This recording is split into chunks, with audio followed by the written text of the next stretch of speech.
कहते हैं कि यहीं पर गर्ग संहिता के अनुसार एक जंगल में स्वयं ब्रह्मा ने राधा और कृष्ण का गंधर्व विवाह करवाया था।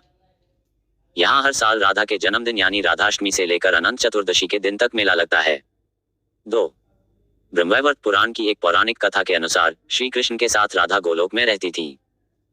एक बार उनकी अनुपस्थिति में श्री कृष्ण अपनी दूसरी पत्नी विरजा के साथ घूम रहे थे। तभी राधा आ गईं, वे विरजा पर नाराज होकर वहां से चली गईं। श्री कृष्ण के सेवक और मित्र श्रीदामा को राधा का ये व्यवहार ठीक नहीं लगा और वे राधा को भला बुरा कहने लगे। राधा ने क्रोधित होकर श्रीदामा को अगले जन्म में शंखचूड़ नामक राक्षस बनने का श्राप दे दिया। इस पर श्रीदामा ने भी उनको पृथ्वी लोक पर मनुष्य रूप में जन्म लेकर 100 वर्ष तक कृष्ण विछोह का श्राप दे दिया। राधा को जब श्राप मिला था तब श्री कृष्ण ने उनसे कहा था कि तुम्हारा मनुष्य रूप में जन्म तो होगा, लेकिन तुम सदैव मेरे पास रहोगी। यही कारण था कि राधा और श्री कृष्ण का बचपन में विछोह हो गया था। 3.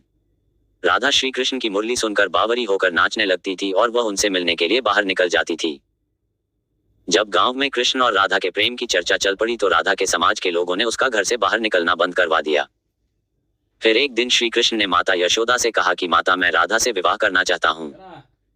ये सुनकर यशोदा मैया ने कहा कि राधा तुम्हारे लिए ठीक लड़की नहीं है। पहला तो ये कि वह तुमसे 5 साल बड़ी है और दूसरा ये कि उसकी मंगनी यशोदे के भाई रायण पहले से ही किसी और से हो चुकी है और वह कंस की सेना में है जो अभी युद्ध लड़ने गया है। जब आएगा तो राधा का उससे विवाह हो जाएगा, इसलिए उससे तुम्हारा विवाह नहीं हो सकता। लेकिन कृष्ण जिद करने लगे। तब यशोदा ने नंद से कहा। कृष्ण ने नंद की बात भी नहीं मानी। गर्ग ऋषि ने कृष्ण को समझाया कि तुम्हारा जन्म किसी खास लक्ष्य के लिए हुआ है। इसकी भविष्यवाणी हो चुकी है कि तुम तारनहार हो। इस संसार में तुम धर्म की स्थापना करोगे। तुम्हें इस ग्वालन से विवाह नहीं करना चाहिए। तुम्हारा एक खास लक्ष्य है। गर्ग मुनि हर तरह से समझाते हैं लेकिन कृष्ण नहीं समझते हैं। तब गर्ग मुनि उन्हें एकांत में ये रहस्य बता देते हैं कि तुम यशोदा और नंद के पुत्र नहीं, देवकी और वसुदेव के पुत्र हो और तुम्हारे माता पिता को कंस ने कारागार में डाल रखा है। ये सुनकर श्री कृष्ण के जीवन की दशा बदल जाती है। 4. राधा के परिवार को जब पता चला कि यह श्री कृष्ण की मुरली सुनकर उनके प्रेम में नाचती हुई उनके पास पहुंच जाती है तो उन्होंने राधा को घर में ही कैद कर दिया था। तब श्री कृष्ण ने अपने साथियों सहित एक दिन उन्हें रात में कैद से मुक्त कराकर उद्धव और बलराम सहित अन्य सखियां के साथ रात भर नृत्य किया था। ये रात पूर्णिमा की रात थी जब महारास हुआ था। बाद में राधा की मां राधा के कक्ष में गई तो राधा उन्हें वहां सोते हुए मिली। कहते हैं कि उस वक्त श्री कृष्ण को 2 ही चीजें सबसे ज्यादा प्रिय थी, बांसुरी और राधा। कृष्ण की बांसुरी की धुन सुनकर राधा के जैसे प्राण ही निकल जाते थे। कई जन्मों की स्मृतियों को कुरेने का प्रयास होता था और वह श्री कृष्ण की तरफ खींची चली आती थी। भगवान श्री कृष्ण के पास एक मुरली थी जिसे उन्होंने राधा को छोड़कर मथुरा जाने से पहले दे दी थी। राधा ने इस मुरली को बहुत ही संभाल कर रखा था और जब भी उन्हें श्री कृष्ण की याद आती तो वह यह मुरली बजा लेती थी। श्री कृष्ण उसकी याद में मोरपंख लगाते थे और वैजंती माला पहनते थे।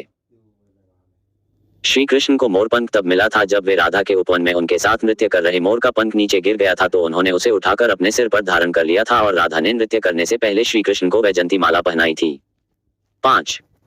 जब कृष्ण वृंदावन छोड़कर मथुरा चले गए तब राधा के लिए उन्हें देखना और उनसे मिलना और दुर्लभ हो गया। कहते हैं कि राधा और कृष्ण दोनों का पुनर्मिलन कुरुक्षेत्र में बताया जाता है, जहां सूर्य ग्रहण के अवसर पर द्वारिका से कृष्ण और वृंदावन से नंद के साथ राधा आई थी। राधा सिर्फ कृष्ण को देखने और उनसे मिलने ही नंद के साथ गई थी। इसका जिक्र पुराणों में मिलता है। इसके बाद राधा और श्री कृष्ण की अंतिम मुलाकात द्वारिका में हुई थी। सारे कर्तव्यों से मुक्त होने के बाद राधा आखिरी बार अपने प्रियतम कृष्ण से मिलने गईं। जब वे द्वारका पहुंची तो उन्होंने कृष्ण के महल और उनकी 8 पत्नियों को देखा। जब कृष्ण ने राधा को देखा तो वे बहुत प्रसन्न हुए। तब राधा के अनुरोध पर कृष्ण ने उन्हें महल में एक देविका के पद पर नियुक्त कर दिया। कहते हैं कि वहीं पर राधा महल से जुड़े कार्य देखती थी और मौका मिलते ही वे कृष्ण के दर्शन कर लेती थी।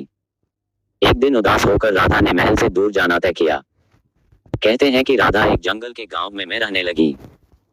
धीरे धीरे समय बीता और राधा बिल्कुल अकेली और कमजोर हो गई। उस वक्त उन्हें भगवान श्री कृष्ण की याद सताने लगी।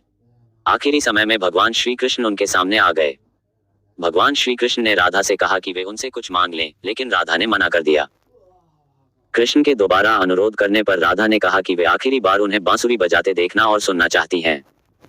श्री कृष्ण ने बांसुरी ली और बेहद सुरीली धुन में बजाने लगे। श्री कृष्ण ने दिन रात बांसुरी बजाई। बांसुरी की धुन सुनते सुनते एक दिन राधा ने अपने शरीर का त्याग कर दिया। वेब दुनिया पर पढ़ें।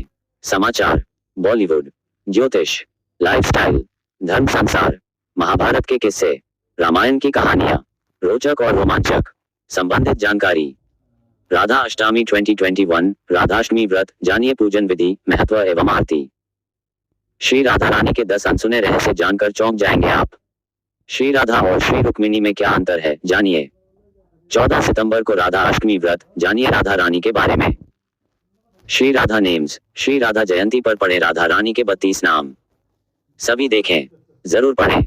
लोहड़ी का त्योहार कैसे मनाया जाता है। मकर संक्रांति की 10 परंपराएं, इस तरह मनाते हैं ये त्योहार।